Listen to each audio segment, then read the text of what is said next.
of them. Genuinely, if I can figure out how to do this, anybody can, because I'm a moron. I opted to get a resin printer when I was looking into printing things for my cosplays, because I find that when I'm crafting, a lot of the stuff that I get stuck on or don't know how to make are like the very small detailed things, and I'm like, that's the kind of stuff that resin printing is really good for. Obviously, a resin printer uses resin and not filament, so resin prints tend to be a bit heavier, so you want to use them for smaller items. And also the printer itself is pretty small and the build plate is small. Vise gauntlets, for example, you can 3D print those. You do it in pieces and you put it together, but that's something that is good for like a 3D print because it's large, and if you made that out of resin, it would be really fucking heavy. They're smaller items, but they have a lot of detail and they have kind of odd shapes. That's the kind of thing that resin printing is really good for. 3D printing is good for larger items. Honestly, like I got like the cheapest one you can get, and I think for a printer, it was like a little over $100, which like for a resin printer or something like that, I thought it was going to be more. I got a lot of really great advice, but I definitely like had a lot of mishaps. So this is the printer I have. It is an Anycubic Photon Mono 4. Like I said, this is about the cheapest printer that you can get on Amazon because I'm a cheap ass. Obviously the printer with the screen that works when you plug it in, the vat, the resin vat, oh, the lighting is not great, I'm gonna get closer. The resin vat with the little screws that keep it in place, the build plate that comes off. There's a build plate. So again, it's not very big. Like, you cannot print large items on this printer. And that's pretty much it. Like, very simple assembly. Like, when I got this printer, I literally just followed the directions, like, to the letter, and was able to set it up correctly on my first try. So if you get a printer, follow the instructions. Don't try and figure it out on your own. It comes with the instructions. The instructions are very clear. Just use the instructions. Like, I know, like, there's some people that are like, oh, I don't need instructions. Like, yes, you do. It's okay. Just follow the instructions, set it up, test it. It will work. If my dumbass can figure it out, so can you. Like, genuinely. What's cool about resin printing, because I, like, literally had no idea how it worked, was it builds, like, upside down. Which makes sense, because then, like, the bottom of whatever you're printing, so if you're printing a figure, like, the feet would be here, and then it builds from the feet up to the head, and then it prints upside down, and then you take off the plate and get it off. But, like, yeah, I thought that was pretty neat when I first used it. You also have the cover that you put over it when you are actually printing. Actually, since we're on the topic of the printer, oopsie number one that I made was at one point in time I was doing a print and forgot to screw the vat in. Like, I took these off to clean the vat and I forgot to screw it back in, so I started to print and the entire vat got stuck to this and was like lifting up, so like a vat full of resin, literally like the whole vat was lifted because it was stuck to the plate. That's my bad. It was fine. I got it unstuck. I noticed really early on because I could hear it. I was like, that doesn't sound right. So I checked it and it was stuck. The vat was stuck to the build plate. What other materials will you need? I bought just a couple of funnels. You'll need funnels. You will need resin, and you need resin that is compatible with your printer. So I got this resin, this Anycubic resin, because it's made for my printer. Some resins are compatible with some printers, some resins are not. I don't exactly know how it works, but you need to make sure you get a resin that matches your printer or is compatible with your printer. Not all resins are equal and not all printers are equal. So I got this resin that is literally made for the brand of printer I have, and I have never had an issue with it. So get that resin. You also want to store your resin in an area that is relatively cool, away from sunlight. Resin is very, like, it will harden at UV. Like, that's how it hardens. So if it's exposed to sun, your resin is going to get messed up. A strainer. I have a bunch of Q-tips in here that I use for cleaning as well. Gloves! Resin is messy. You're gonna want to protect your hands. It's messy and it smells. This came with the printer, but like to set it up, but I like never use this. I always use this other one that came with the printer that's plastic. You always want to use a plastic scraper on your printer to clean it. So this vat, right, like it's literally just this little area with this plastic bottom on it, and then there's another piece of plastic on the printer here that's like stuck to the printer. You can't even see it. It's right here. There, now you can kind of see it in the reflection. Where the light comes up and hardens the resin. This is very sensitive, and if you break this, you pretty much have to replace your own vat. I don't even know if there's a way to replace just the plastic on here, and honestly mine is a little damaged. If you look at it, like there's some scrapes on it. You always want to use, so like when you clean your vat, which is lesson number 2 for me personally, as somebody who has now used this printer multiple times, I clean my vat every time I print. Some people don't. Some people can manage to like do a print, right? And then they take the print off and all that, and they just leave the resin in here and it's just hit start on their next print. My printer got mad at me when I tried to do that. So I clean the vat every time I finish a print, which is a pain in the ass. So to clean a printer, you literally like let's say a print is finished, right? Take off the build plate. This is why you can take it off, because getting prints off of this thing is kind of a pain. But you take this off, you get your print off of it, and then there's little pieces of resin everywhere, hardened resin, and you don't want any resin debris either on your build plate or in the vat, because your printer will get mad at you. So I clean the build plate after every print, and I also clean the vat, which means every time I take this off, I pour the remaining resin through the strainer into a funnel back into here, because you can reuse your resin, and then I scrape off the bottom to make sure there's no hardened resin stuck on here, which can happen, and I clean it like fully, like with isopropyl alcohol every time I finish a print. And then if I'm ready to do another print, re-pour the resin, reset up the whole thing, I re-level it. Like, I go through the whole process every time, because like I said, the one time I tried to do back-to-back prints without doing that, my printer yelled at me and I got really scared that I broke it. Honestly, it wasn't that bad. It just scared the shit out of me, because like I said, I'm not used to doing stuff like this. It was my first time using it, and I really would have been upset with myself if I broke it on first use, which is also not out of character for me. Again, on the topic of cleaning your printer, never ever ever use water. Use rubbing alcohol, like isopropyl alcohol. You can get it at any drugstore.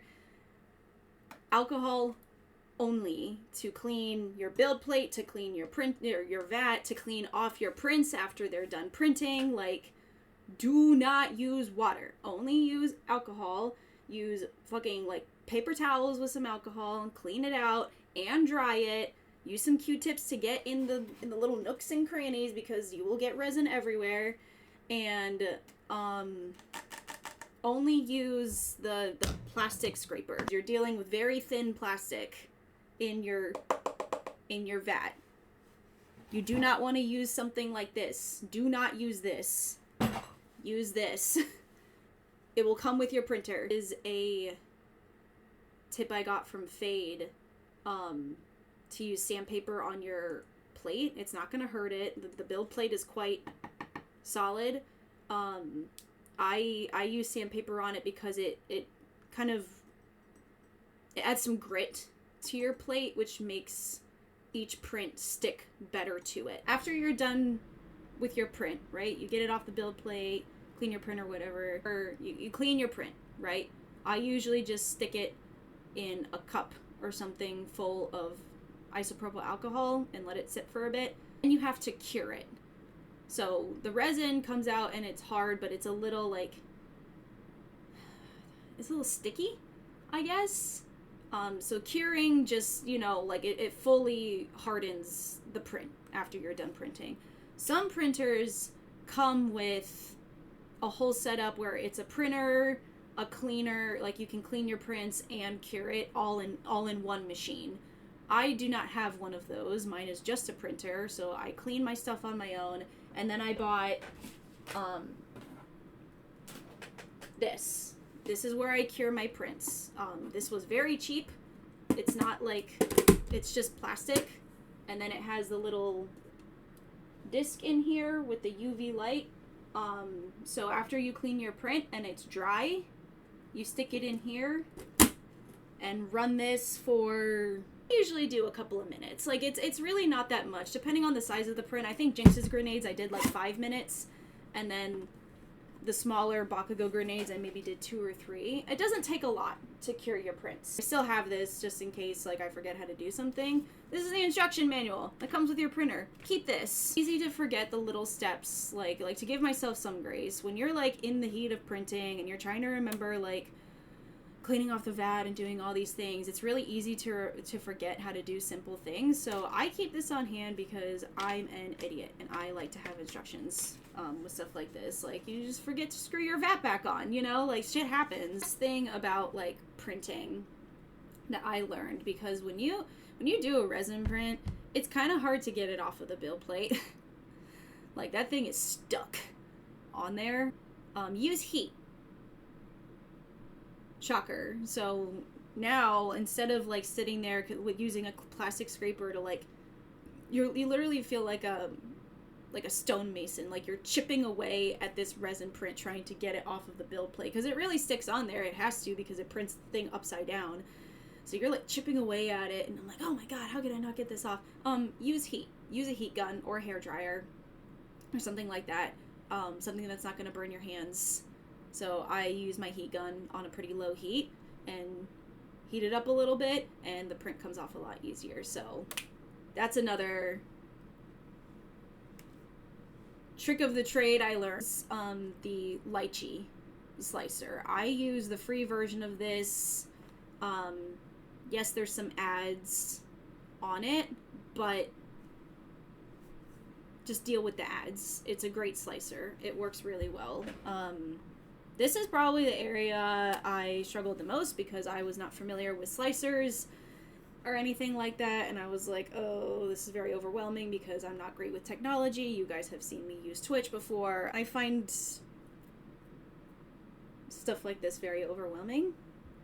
But again, if I can figure it out, so can you. Quick little story time. I did not know that you needed to like add the supports to them, and I thought I was like good to go with my file, and I put it in my printer and let my printer run for 4 hours just for it to print absolutely nothing. Like it was on, the vat was going up and down, so I was like, oh my god, I did it. No, I didn't. That was the first time I tried to use this printer. Let that thing run for 4 hours doing absolutely nothing because the file was not correctly prepared. There's other slicers available. I use this one because I watched a YouTube video and the guy in the YouTube video watched it, and so far it works pretty well. So I didn't even bother looking into other ones. People more knowledgeable than me, if they have slicers they like to use, cool. This one works well for me. Yeah. Another thing I didn't know, you have to like, whatever slicer you're using, you have to come in here and put in the type of printer you have and the type of resin you are using. This is what I meant by like, not all printers are the same and not all resin is the same. You have to put the type of printer and the type of resin you have in your slicer so that whenever it does its thing, it preps the file for what you're using so it prints properly. Don't ask me the why behind it. I don't know. I just know you have to do it. Don't ask me what any of this means. I don't know. These are just the auto settings that came up when I put in my resin and when I put in my printer. You can come in and like change these settings, I guess. I do not. I go with the auto settings that come up. The reason I think, if I'm remembering the YouTube video I watched correctly about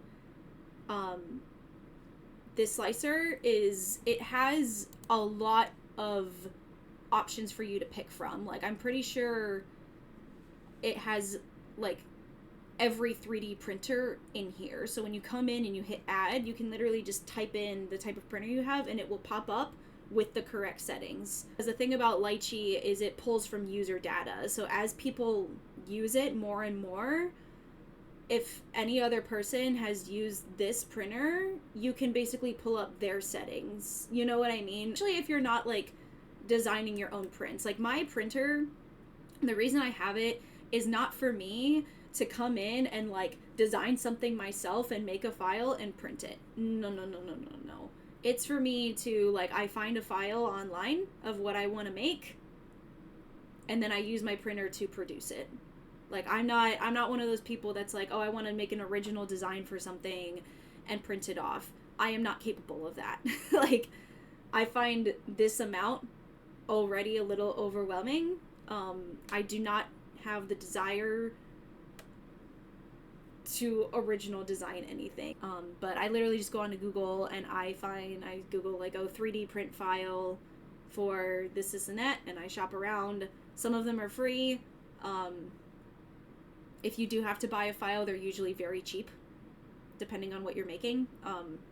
But you know, you're ultimately buying, if you have to buy a file, you're buying a file. Like it's just something that gets sent to your email. Or you can just download it right on your computer. So it's like a digital download. So they're not very expensive. I learned, because I was very confused about like the files and the file types for printing.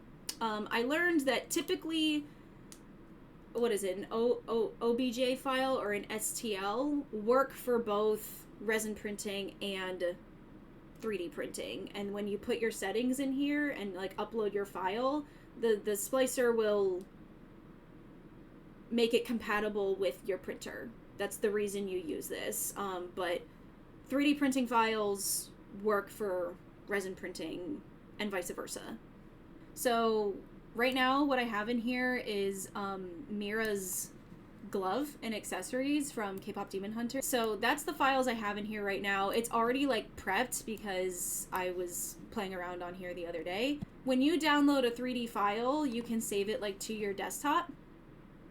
And just open it in here the way you would open like a Word document or something. Like, open up your file and it'll boop, pop into your printer, so you can see like, you know, it's the correct dimensions for my printer because I did this. It's another reason you want to upload it, so that you're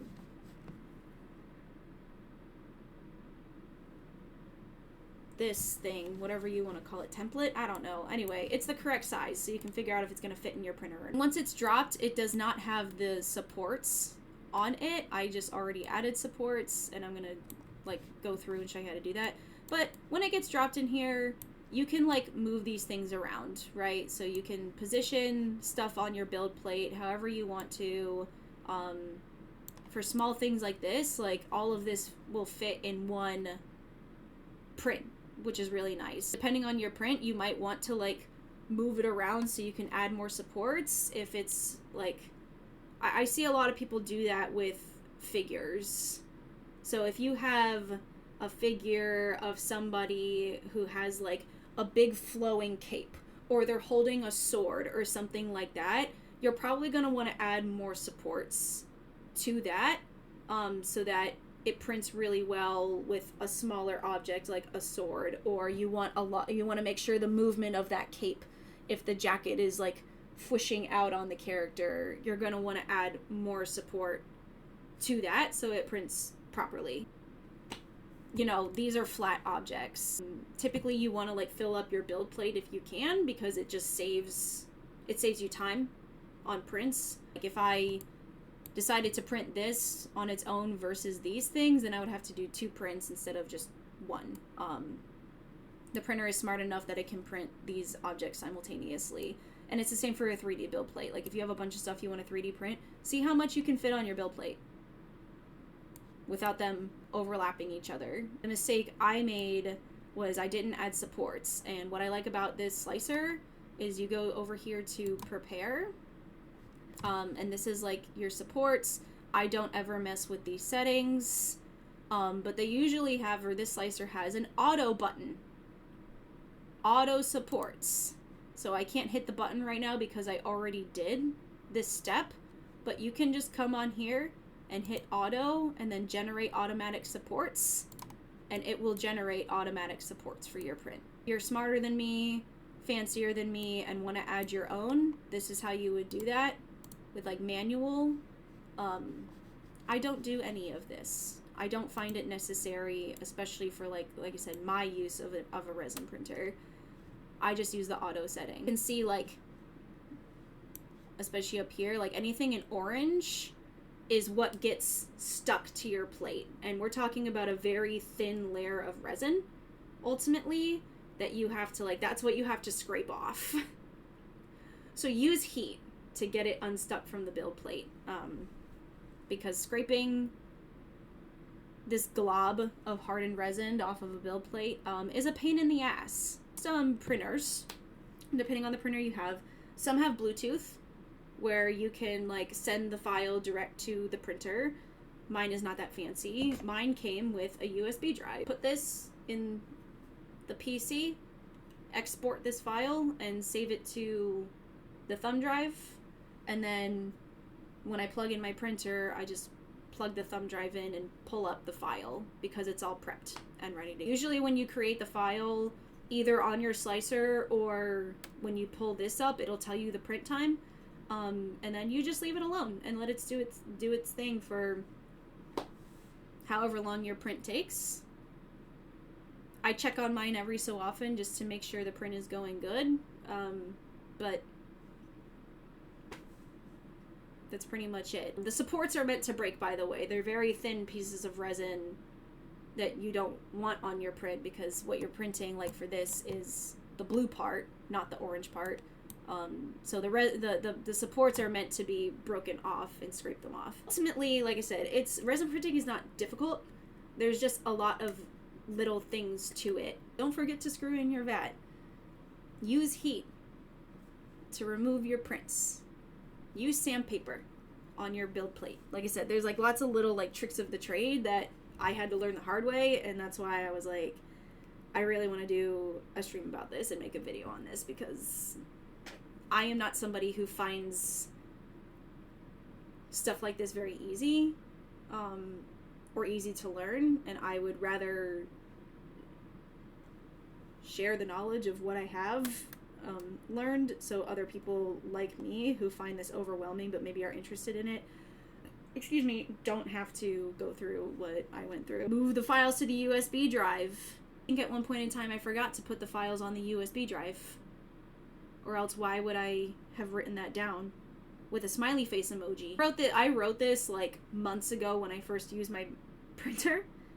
So I don't even remember why I wrote that, but yeah, make sure you put your files on your fucking USB drive so you can print stuff off. The more you clean it and maintain it, the longer your printer is going to last. So if you want to like make the investment into getting a printer, take care of the fucking printer. You know what I mean? Like that's another reason I motivate myself to clean it and re-level it, make sure it's working every time I print, because ultimately it's going to last me a lot longer before I have to replace it. Even though I find this stuff very overwhelming, I am happy I learned it. I know how this works now. I know how 3D printers work now.